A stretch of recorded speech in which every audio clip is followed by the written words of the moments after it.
Welcome to the Retail Focus Podcast, a weekly collection of news, interviews, and information from the world of retail. Welcome to this edition of the Retail Focus Podcast. I'm Trent Kling for Leighton working behind the scenes. Coming up on today's show, we'll be joined by Eric Talley, Strategic Accounts at STANLEY Security.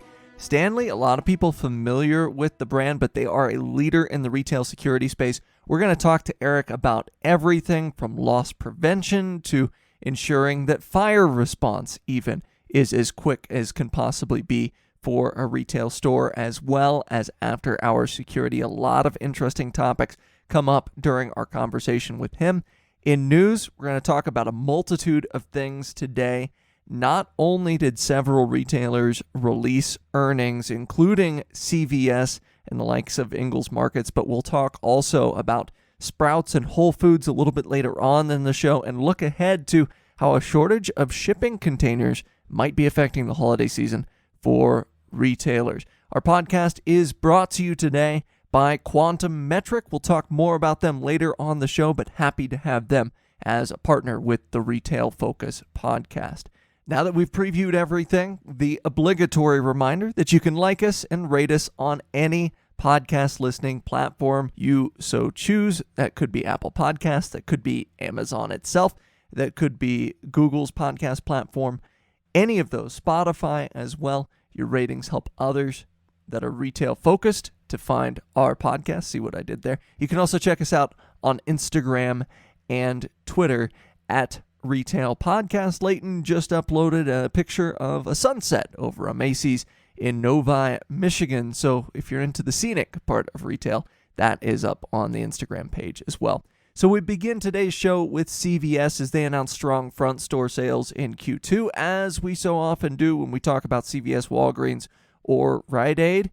We'll tell you we're going to focus on front store sales. CVS has a ton of stuff going on, obviously, with the healthcare industry, but we're most focused on those retail sales. And what was interesting about their earnings call and maybe instructive to other retailers' future sales is the cadence of not only COVID-19 vaccines in the U.S., but COVID-19 testing in the U.S., and we'll get to that in a bit.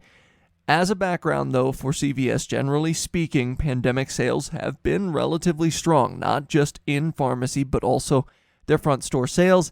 It's been a bit of a rocky up and down situation numerically, simply because of the cadence of panic buying and so forth. But generally speaking, front store sales have been steadily increasing for them since last June. Now, this earnings call once again backed up the idea that customers continue to opt for convenience over price in some circumstances, particularly their pharmacy customers and their digital customers. You have to wonder if those concerned about the Delta variant too might make a return to a less crowded CVS as they did during parts of last year versus making a trip to a crowded general merchandiser or grocer. And if you've been to a Walmart or Target or Kroger or Albertsons recently, you know we've seen no drop-off in traffic basically since the news of the Delta variant broke. An increase in masks, sure, but you have to wonder if some customers are going to start to worry a little bit about the populations in those stores. In any case, let's get to CVS's numbers.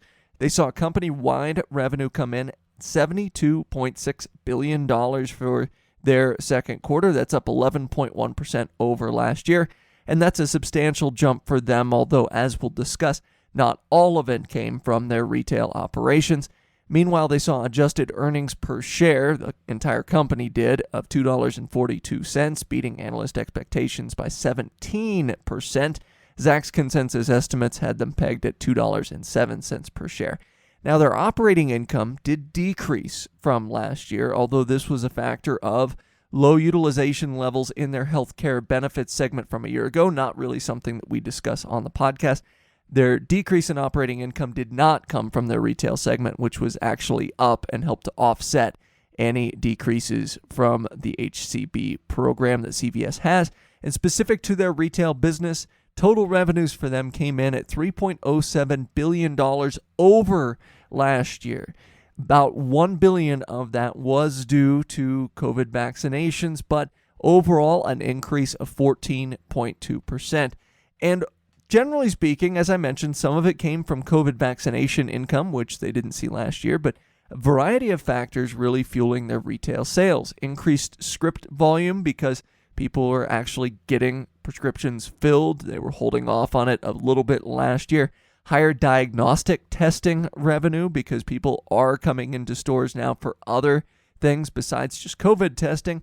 Their diagnostic testing services in store helping to fuel their retail revenue. And, of course, front store revenues were up. The company actually said they were actually up, those front store sales, across all product categories, further displaying their front store strength. They've been steadily growing over the past 3 to 4 years, generally speaking. Like I said earlier, they've had quarters where things have been down just because of the cadence of COVID effects.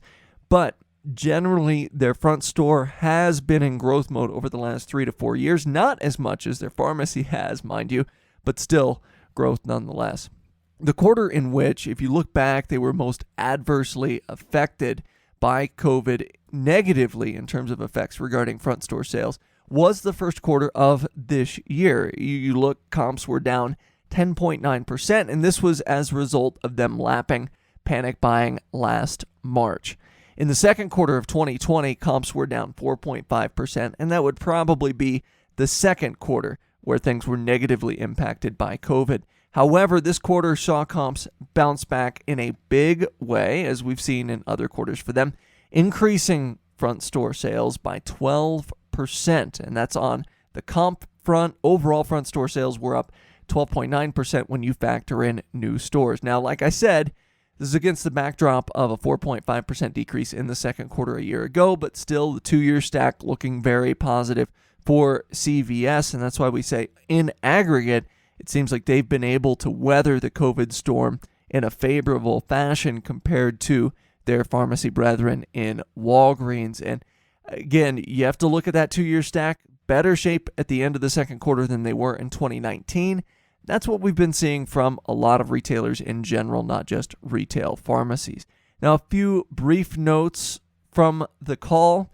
Vaccination rates are slowing in some markets, but they note that testing for COVID continues at a decent pace, which is a revenue generator for them. Moreover, they said that 12% of the customers introduced to CVS through COVID testing actually chose to fill new scripts there or get their vaccine there. And so CVS feels somewhat confident that a portion of those testing, as testing rates are increasing, will return for one of those two things in the near future. They are also saying that vaccination rates, at least first-time vaccination rates, going up in certain markets as they held the call, didn't impact their second quarter, though, because the Delta variant is something that we've really seen crop up and increase over the past 3 weeks. Also, CVS said they're hedging their outlook regarding vaccination traffic after vaccination traffic came in lower than expected during May and June.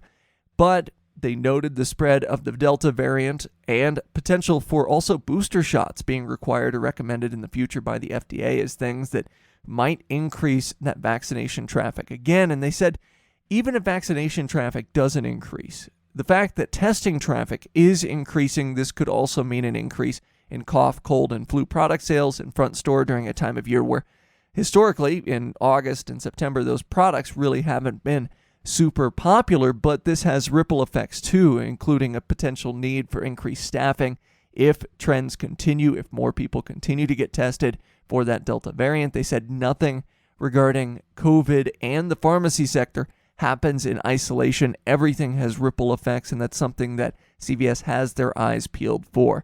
Regarding individual product categories, they don't really get into that too much during their calls, but they did note that almost 2/3 of the growth in front store revenues was due to health and wellness products. They did mention all categories, of course, up over last year.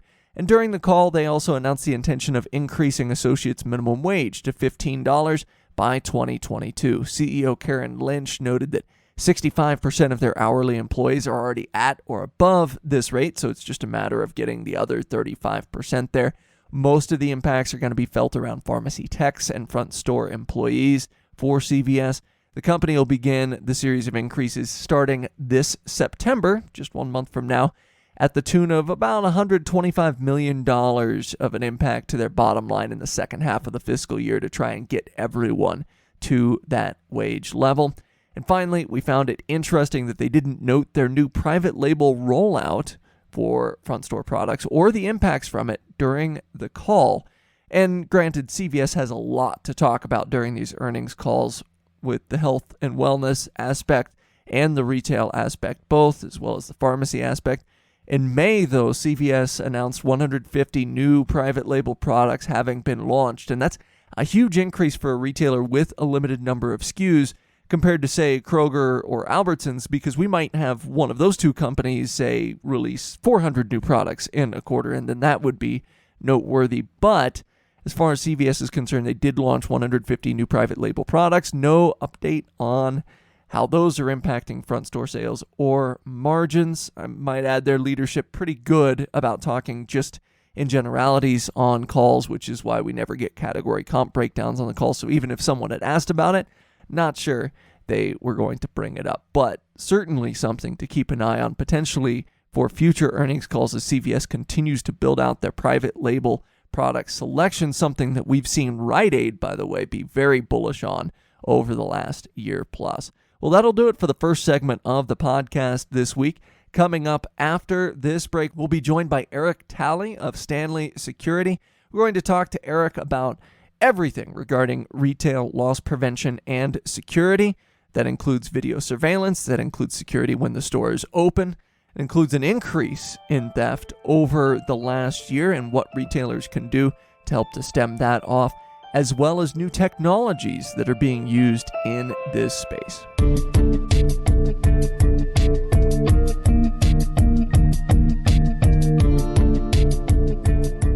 Well, I mentioned it in the beginning, but we've got a new partner on the podcast. I'm super excited about this, and I want to talk specifically to all the digital leaders out there in retail. How would it feel to not only know what your customer's experiencing, but how many others are experiencing that same thing too? I think it's about time that everyone put customers at the center of decisions. Everyone talks about being customer-centric, but really sometimes that doesn't work out. But I think it's time we do that. We put customers at the center of decisions and get ahead with real-time insights way before a code freeze. And, it may be warm outside in most areas of the country, but, for retailers, the holiday season has already begun. We're going to talk about that in the second half of the show. Obviously, your eyes have to be on that holiday season to get a jump. 2021 holiday e-commerce sales are expected to exceed 2020 benchmarks. No surprise there for those that are listen to the podcast on a regular basis.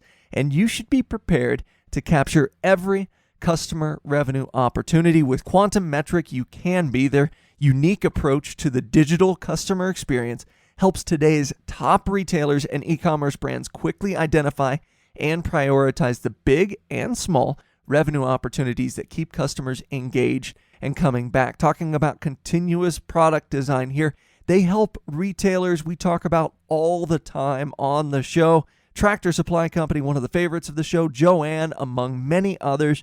Why not yours? You should join them. Stay off the naughty list this holiday season by reducing customer friction, increasing conversions, and personalizing the shopping experience. Everyone wants to personalize the shopping experience, and their metrics can help you do that. If you want a sneak peek, you can visit them at quantummetric.com/pod offer. That's all one word, pod offer, and see if you qualify to receive their 12 days of insights offer with the code RETAILFOCUS. Again, all one word. This offer gives you 12-day access to their platform coupled with a bespoke insight report that will help you identify where customers are struggling or engaging in your digital product. Restrictions apply. You could check out the show notes. If you missed that URL, we'll put it in the show notes. Really excited to have them on board as a partner of the show. Once again, quantummetric.com/pod offer. You can use the code RETAILFOCUS. It's right there in the promo code category, right underneath company name. Put in Retail Focus and see if you're eligible for the 12 days of insights offer.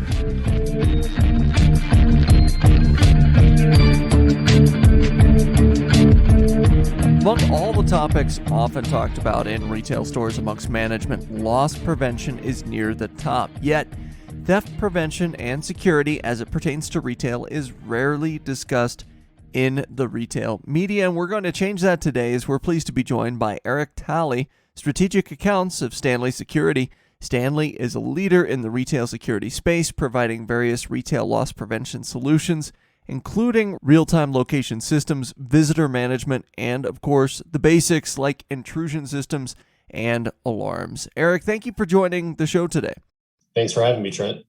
First, I think a lot of people are likely familiar with the STANLEY brand name, but I'd guess a good portion of our audience, at least those that don't work in retail intimately, might be unfamiliar with their retail security services. I was wondering if you could give us a bit of an overview as to some of the services that STANLEY Security offers retailers, just for perspective. Yeah. Like you mentioned, so Stanley Black & Decker as a whole obviously has a lot of name recognition, but Stanley started back in 1843. We made door hardware like hinges and bolts. And then obviously in the 175 years plus since, we've grown the technology around securing doors and facilities quite a bit.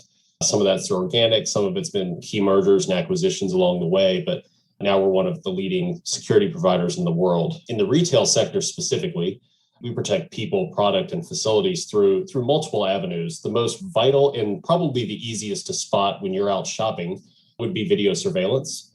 But I can talk a little about intrusion alarms, fire alarms, access control, and then some professional services like how those systems are monitored, the analytics that we can use in conjunction with those systems, as well as some cybersecurity concerns. There are a number of factors behind this, of course, but retail theft reached a record high last year. What is the current state of theft in the retail industry?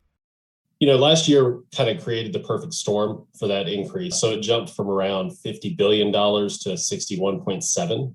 The pandemic caused an economic wave that was hard to ignore. There were people losing their jobs, reaching new levels of desperation, and then retailers were reducing staffing due to the reduced store traffic and revenue at the same time. So those two kind of combined to see that increase. We're hopefully coming out of this now. We're seeing retailers kind of beef back up on how many people they've got in stores to meet the new demand. So hope to see a decrease in that trend this year.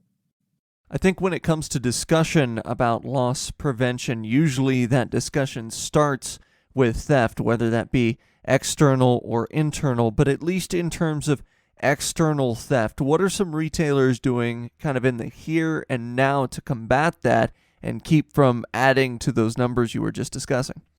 Well, with regards to what solutions can help them, video is obviously the first one that comes to mind. Having adequate coverage around your store, reducing blind spots wherever you can, and then making them visible. Let people know that surveillance is there.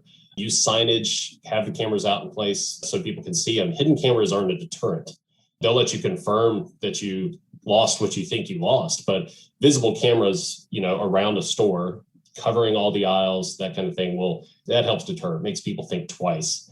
And then, of course, we've seen an advance in that technology over the last 5 to 10 years. A decade ago, you were identifying an individual as for example, a male with a green shirt, and not much else. That's pretty much what you had to go on. But now, using higher resolution cameras and some analytics software, not only are you able to identify more characteristics of somebody that may be stealing from you, but you can use analytics to find where else that individual was in the store, whether or not they took something else, and possibly catch them even before they try to leave. So let's talk a little bit about those advances in that camera technology, especially over the last 5 years, because high definition, high resolution cameras, that of course takes infrastructure to support. And when you compare those to the old grainy, oftentimes black and white cameras there, what are some things that retailers have had to do or consider maybe on the infrastructure end of it to ensure that they're where they need to be in order to accommodate the higher resolution systems? Well, the good news is that most of that infrastructure is likely already in place because it's all IP based now. So the old grainy cameras that you were talking about were analog. They were run with a specific cable. Now it's as long as you have PoE, power over Ethernet, as long as you have those ports, then you can put high definition cameras all over your facility. So the infrastructure key, the part of that is actually the easier part, because more than likely you already have that infrastructure in place for other internet IoT things around your facility. While we're on the topic of video surveillance, I think one of the big topics, especially among customers of retail stores, is the issue of privacy. It seems like anytime someone brings up video surveillance, the issue of privacy comes up. What are some of the safeguards in place, or what are some of the mechanisms in place to ensure that the regular non-theft committing customer, if you will, is at ease with the surveillance situation in the stores? Well, honestly, it's such a part of the retail environment now that you'd be hard pressed to find a big retailer that doesn't have security and some kind of surveillance in place. I would say that it's something that you're never going to fully get over, people's concern over privacy. But truthfully, that's not what the systems are there for. It's not to just monitor your daily shopping activities, although that is a feature that stores can use, but it's sometimes to your benefit. So understand that these cameras they can also analyze how long you're having to wait in a store to check out. Those are the kind of things that they're also trying to analyze because they want to make the shopping experience better for the people visiting the store. So all of this is taken into account, but there isn't like software that is saying, hey, Trent is coming into Best Buy 3 times a week and looking at TVs. Let's send him that. We're not there. We're just not. What they are looking at is, hey, we put this TV on display and we've had 72 people in the last 4 days stop and take a look. Maybe we should make a bigger deal out of this TV. And you bring up a good point, because it's not always about just, hey, finding someone that might be committing a crime in the store. There are a lot of fringe benefits that retailers can glean from these type of systems.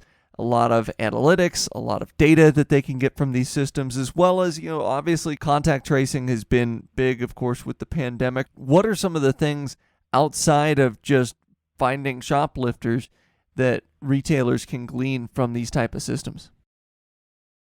I would say a lot of the analytics now are not just for, and I'm sure we're going to touch on this, but it's not just for external theft. Some of this is addressing internal theft, what's happening at registers, sweethearting and stuff like that. So it can work in conjunction with anything. So it can find, hey, this is a high traffic area of the store, or this is the entrance that most people use. So for example, over the last year, most retail environments you're going into, you're seeing a hand sanitizing station, maybe some masks or something that people are able to use prior to going into the store. So retail environments can say, hey, 80% of our traffic comes in this entrance. So this is the one that we need to make sure we are refilling every day. This is an area that needs to be cleaned more thoroughly.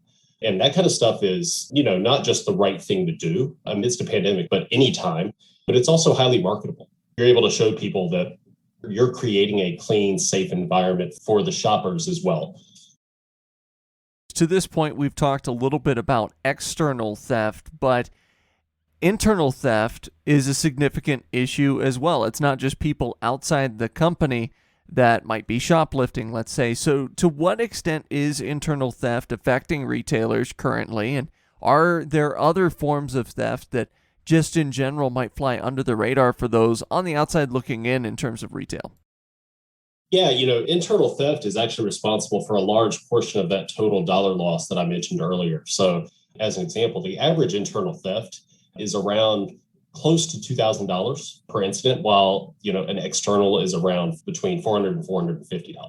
So you can see it's a larger amount. And it's more difficult to pick out because employees know the systems in place. So if I'm just a guy coming in to steal something from a store, I may see a couple of cameras, but I might miss something.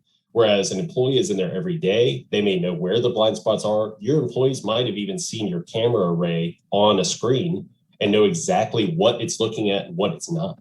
Sometimes that's not locked up the way it's supposed to be and people can see it. So I mentioned sweethearting earlier. So if you don't know, sweethearting is where someone will have somebody come in to shop and they'll bring some items up to the register or something, and they'll only check out 1 or 2 of them and put 5 or 6 in a bag.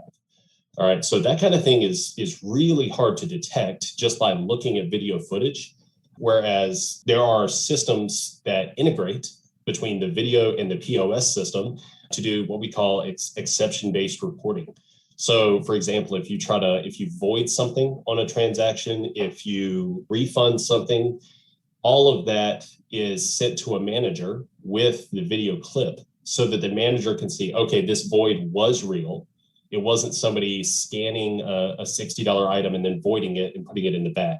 So that's the kind of stuff that you can do to help with sweethearting and just the internal theft. But also, we talk about camera systems around your facility and we think like, hey, it just needs to be on the retail floor where your customers are. But truthfully, you have to have just as good coverage in your warehouse and storage spaces because that's where your employees have access to this stock. So if your camera array is just protecting the front, then the back of the house, as they would call it, is a lot more open to theft internally. To this point, we've discussed retail theft as it pertains to security, but one of the things that often goes overlooked a lot is the responsibility of retail stores to keep their staff safe. And of course, the last year plus or so, we've thought of this in terms of COVID, but there are a lot of other considerations here too. What are some solutions that retailers leverage to ensure that their employees not only feel safe, but have the correct tools in place in the case of an emergency or some incident at the retail store? Yeah, so this gets into some of the professional services that I mentioned, but obviously you can have a camera system in place, and a camera system by itself allows for evidence after the fact. But a monitored camera system, and one that is linked to a monitoring center specifically that does this full time 24/7, gives you some more options. So obviously there's a panic button kind of device that will link to this system. We've seen this for years in, for example, like the banking community, they've got them under the desks or wherever, but we're putting them in retail environments so that if there is an incident, the employee can hit the panic button or hit, wherever it is around the register behind the desk.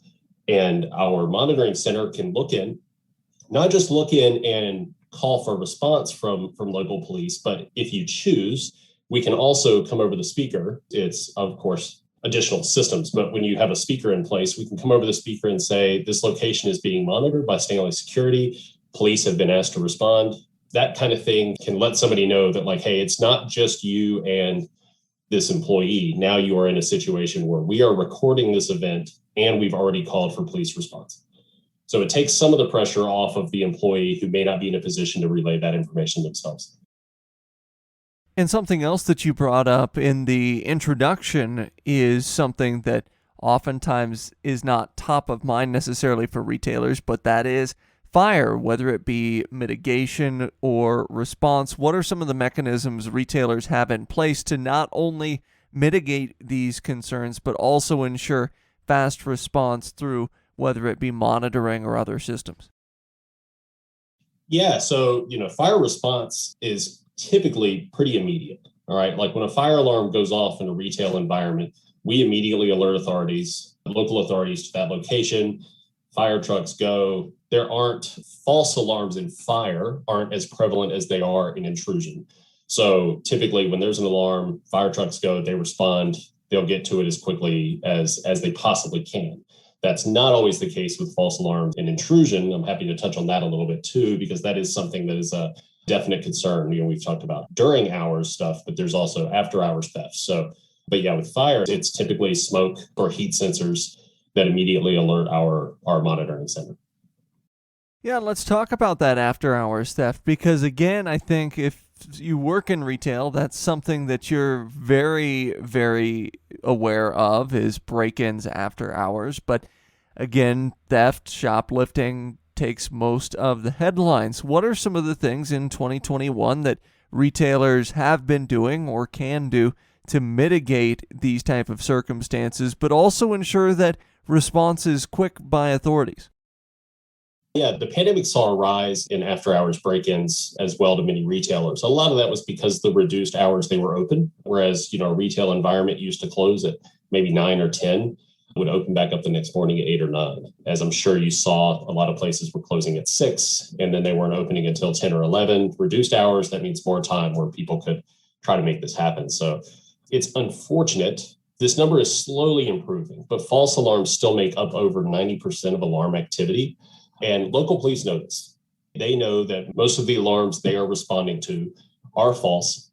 It can be anything from a balloon got off a display and set off a motion. It can be, the air conditioning turned on and moved something on a display and set it off. There are any number of things that could set off a false alarm. And because of this, they respond. It's not an immediate priority when they get an alarm. However, video verification is something that we employ with our customers, and that just means that we can sound a verified alarm. So the alarm comes to our monitoring center. We look in on the cameras, and we can verify whether or not there is actually an intruder or whether or not it is something false, in which case we can reset the alarm, or we can let store management know that, hey, you had a false alarm.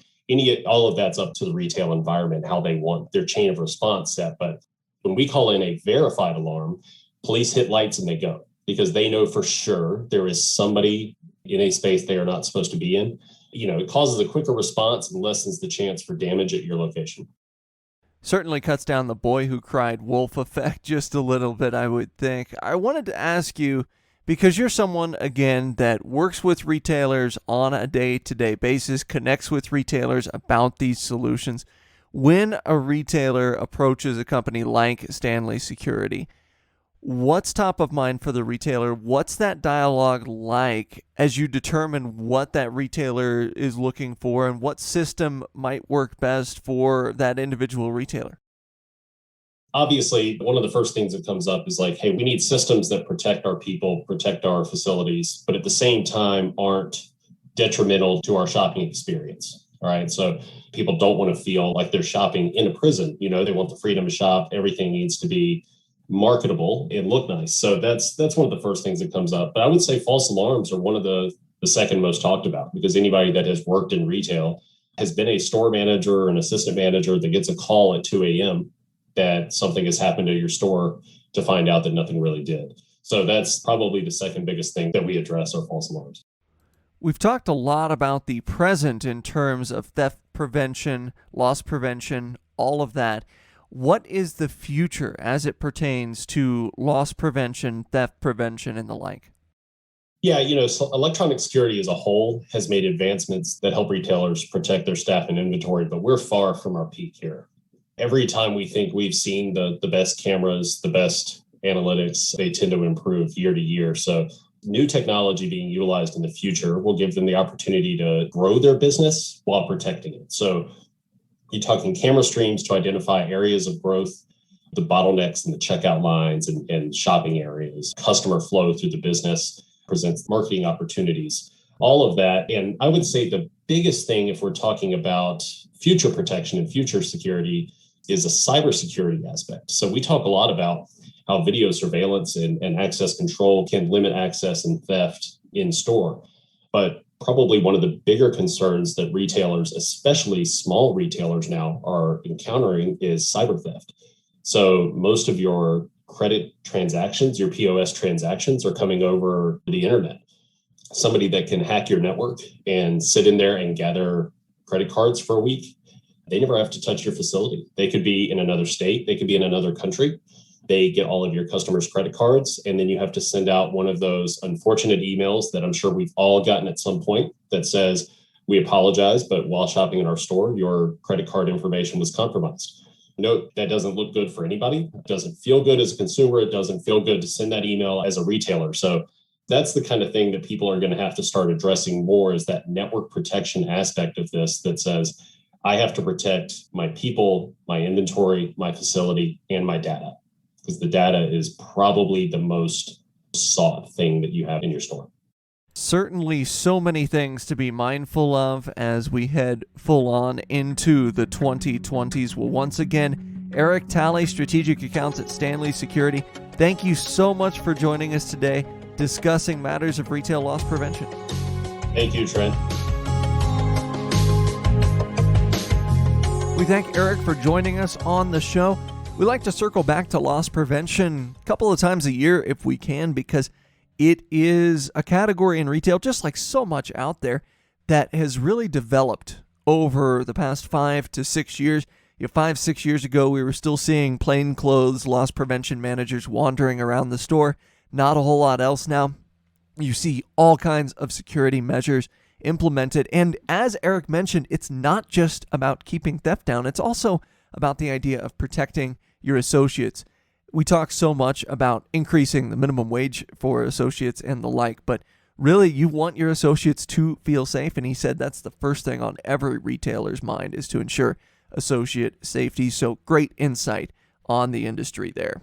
Now, a quick story is Leighton wanted to make sure that we talked about this on the show. Is there was actually a lot of grocery news this week, but Sprouts released not only earnings, but clarity on some of their store initiatives this week as they ramp up store construction once again. Now, their sales in this most recent quarter, which should be their second quarter of 2021, did flag somewhat, but they're the first grocery retailer we've seen come in on a negative 2-year stack, largely due to lower than average increases last year versus the rest of grocery during that pandemic buying. But their comp sales going down 10% in this year's second quarter didn't help, and that meant 2-year stack comps were actually down 0.6% in an atmosphere where we're seeing most 2-year stack comps come in high single digits to low double digits across the board. So a worrisome trend here for a company that did spend the last half of the 2010s as one of the darlings of the grocery world. Now, that being said, they did post earnings per share of 52 cents, which compares favorably to the 30 cents they posted back in Q2 of 2019. So profit up for them, gross profit up 330 basis points, in fact, compared to 2019. So looking at that 2-year stack there. As a result of the sales losses, they did revise guidance, and they now expect comps to fall in 2021 in aggregate for the year by around 5 to 7%. That's to be offset somewhat in terms of top-line revenue by new store growth. And speaking of that new store growth, one of the characteristics of Sprouts, pre-pandemic at least, was the rate at which they were opening new stores and entering new markets. That rate was much higher than most grocers out there. Now they're seeing a re-acceleration in plans of store count growth. The chain opened just one new store during this past quarter. That did bring their total to 363 stores, which is a significant increase over, let's say, 2018. However, they do expect to open a total of 9 new stores during the last 2 quarters of the fiscal year, putting them back on an expansion track similar to what we're used to seeing from them. They did caution, though, that they're having a tougher time opening new stores, which is interesting because this isn't something we've heard from the likes of, say, a Dollar General, who is generally seen as the brick-and-mortar growth leader, usually 4 digits in new stores year over year. But this is as a result of supply chain delays. We're not talking about product here, but rather construction materials. So having a difficult time getting those construction materials in to finish the build-outs of these new stores. So they mentioned some of these 9 new stores planned for the second half of the year. Openings might be pushed out just a bit. That is yet to be seen. They did note, though, that their new store footprints have been refined, at least for Sprouts. So they're decreasing overall footprint of the store, but increasing customer floor space. So basically, you're refining stock rooms and offices here and really decreasing that square footage, which for Sprouts can be all over the map, just depending on which location they're taking over and whether it's a build-to-suit or not. But the net effect for Sprouts is that the stores cost around 20% less for them to construct. That, in turn, of course, reduces that new store payback period for them. Now, a big customer-facing topic on the call was their continued rollout of what they call innovation centers. This does have to do with the store layout as well. These are areas in the store designed to highlight new products and what they call attribute-driven items. Basically, think plant-based type items, if you will. All of their new stores will have these innovation centers, but they did mention on the call a good amount of their existing stores, not just those stores that are being completely renovated, but a good amount of their existing stores that aren't undergoing complete renovation will be retrofitted with these innovation centers by year end. And finally, the company discussed produce. That's a key driver for them. 2 new produce-centric distribution centers were opened in the quarter, one in Colorado and one in Florida. And as a consequence, their CEO, Jack Sinclair, said that 85% of their stores are now within 250 miles of a distribution center. Now, granted, this is also because they do have a tighter hub model. I liken them to Aldi. DC's often accompany entries for Sprouts into new markets. So Sprouts usually expands market by market. So rather than saying, hey, we're going to open up one store in, say, Kansas City, Missouri, they're going to say, hey, we're going to start the entry into the Kansas City metro area, and we plan to have, let's say, 15 stores there by the end of 2 or 3 years from now. Usually that distribution center comes along with that, or it's close enough to an existing distribution center. So they kind of plan things out in a similar way, not exactly, but a similar way to how Aldi plans to introduce themselves to various markets throughout the country. A couple of other quick notes. Local produce said to make up now 20% of produce offerings for Sprouts during the growing seasons in their respective markets. So that's a big thing for consumers that are worried about the carbon footprint, worried about buying local, especially as their competitor Whole Foods has seen less of that over the last few years, particularly since the Amazon takeover. It's a 300% increase for Sprouts versus prior years. And finally, organics penetration continues to be high for them. 35% of produce sales for them are organic. That, of course, helps out the top line because those organics come at a higher price point typically. However, they did mention on the call they plan on making price investments where they can in organics or drive supplier price down so that they can get those organics prices in line with conventionally raised produce prices. Now, 2 quick other grocery stories that caught our eye this week that Leighton tossed in here he wanted me to mention. A hint from Amazon that Whole Foods' delivery platform is proving unprofitable in some markets. Now, they're piloting a $10 delivery charge for Prime members to get groceries delivered in Boston, Chicago, and some markets in New England. Technically, this is $9.95 of a delivery charge to be exact. But previously, orders over $35 were free to have delivered for Prime customers. The way Whole Foods is spinning it here is they'd rather charge for delivery than increase food prices across the board for all their customers. And one other story, Ingles, a favorite of the show, and of course a retailer we talked about a lot in late spring as I visited the Asheville, North Carolina area where they're based. They released their earnings this week. They managed to keep comps actually close to last year. The comps just fell half a percentage point for their third quarter. They were actually up if you include fuel.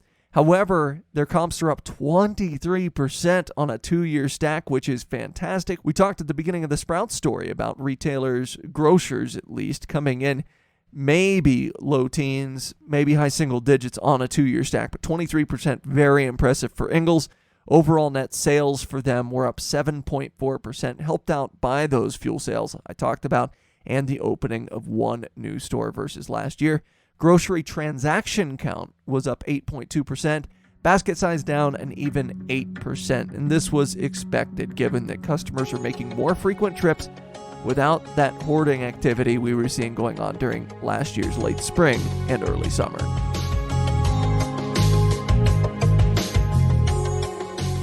As always, we may have a position in or against companies we discuss on the podcast. Do not invest in stocks solely on the input of the podcast hosts.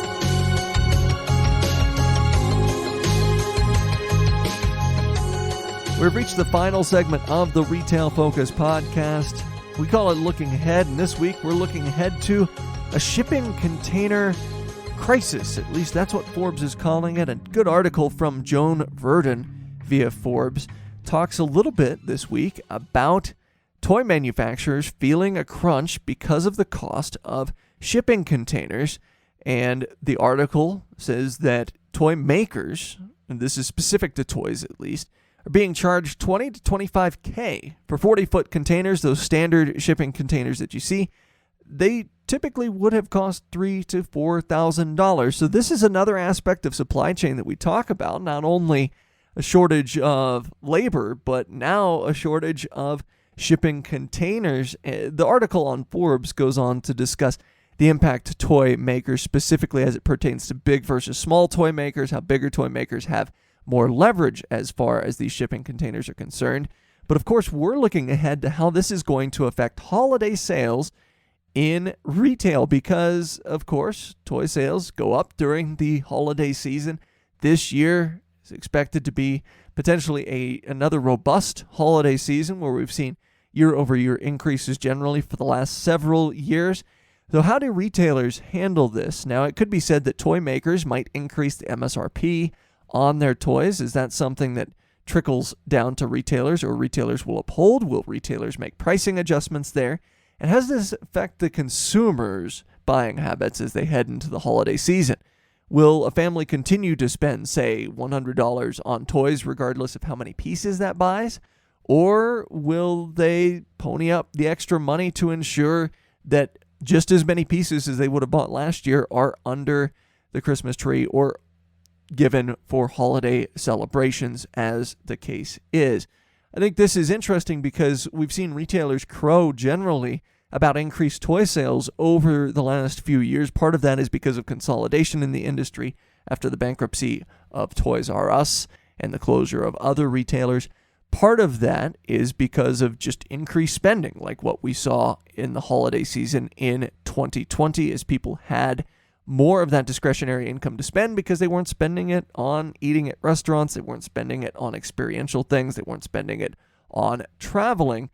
So this looks like, at least on the surface, it could be a perfect storm for maybe those toy sales to take a step back this year if toy costs are going up for retailers and retailers plan on increasing their prices to the consumers. But I'm very anxious to see how retailers are approaching the holiday season. And of course, we'll talk to our data guru who's no doubt about the holiday season coming up. We always feature numbers from the likes of Deloitte and Cardlytics on the show, but anxious to see how that's going to be affected. And one last thing is that the article on Forbes mentions trying to get the message out to consumers to get their holiday shopping done early, because if you don't have it done by Thanksgiving, those toys might not be around for the last month of the year because of these supply chain issues and because of these shipping issues. So you wonder if customers are going to listen to that once again this year. And just like last year, where we saw an increase in that shopping cadence towards October rather than towards last-minute shopping, you wonder if that's going to come to bear again in 2021 as consumers start to worry about whether toys will be in the stores if they put off their shopping for the last minute. Well, that'll do it for our podcast this week. A big thanks to Leighton helping out behind the scenes. And once again, a big shout out to Quantum Metric, the new podcast partner for our next few weeks. Happy to have them on board. And again, you can check them out, quantummetric.com/podoffer. There's a video there, talks about everything that they do as a company. And you can, of course, click that link in the show description as well. Until next week, I'm Trent saying so long.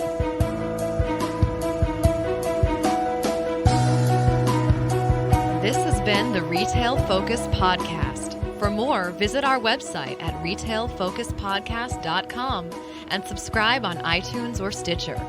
Follow us on Twitter at Retail Podcast.